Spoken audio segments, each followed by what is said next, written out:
Hey, thanks so much for joining us for today's Drawing for Youth class. This class is a partnership between the Ann Arbor District Library and the Ann Arbor Art Center, both located downtown Ann Arbor.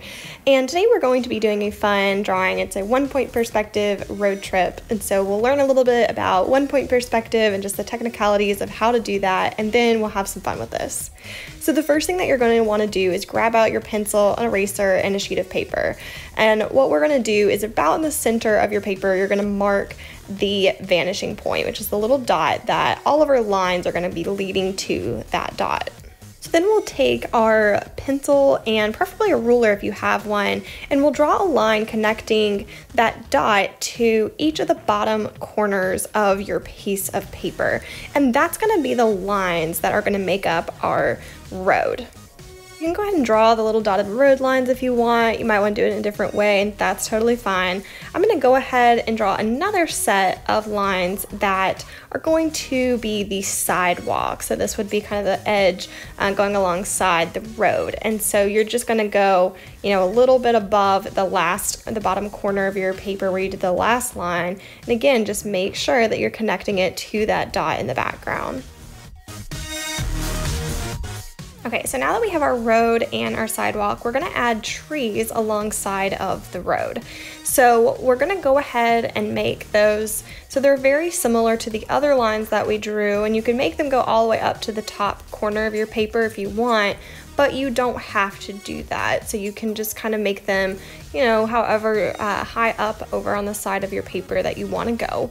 And then after you do that, or even before, it doesn't really matter, go ahead and draw a straight horizontal line going across about halfway through your paper that crosses through that vanishing point, that little dot in the background. So we do want to make sure that we have our horizon line, which is what that line is.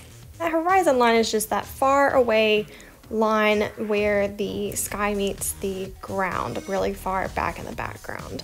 So you can see here I'm layering in the trees now, and so what I want to do is make it so that the top of the trees fits with that matches up to the top of that line that I drew there, that diagonal line, and the bottom of the trees should line up with that sidewalk line.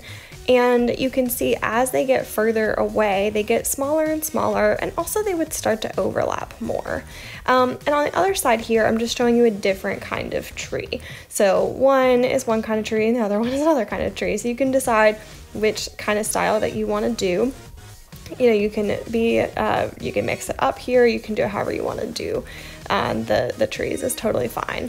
So now that I have that, I can carefully erase those lines that were converging to my vanishing point, that was basically just there to measure where the top of the trees should line up with. So go ahead and erase that. And then you can start putting in a little bit more detail. So I'm putting in some clouds in the sky. Remember that the larger clouds will be at the top of the paper, and then smaller clouds, because again, things get smaller as they get closer to the vanishing point, they will be smaller though. So put the clouds smaller towards the vanishing point and larger towards the top of the paper.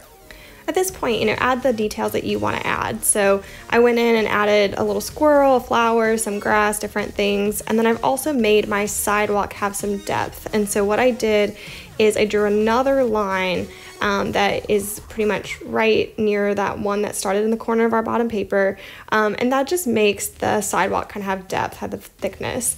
And so those horizontal lines that you see I added there in the sidewalk, I just made that line kind of drop down for a vertical line to show that it has thickness to it. So from here, I would love to see you do something kind of wild and crazy. So this is a fun, silly road trip, and see if you can draw something that would be unexpected that you find along this road trip, while of course taking into consideration perspective. And so making the objects or creatures, whatever you want to draw in the foreground and the front here towards the bottom of your paper, make them larger, similar to how we did those trees. So you can line up the top of the object and draw a line connecting the top of the object to the vanishing point, and that should help do that.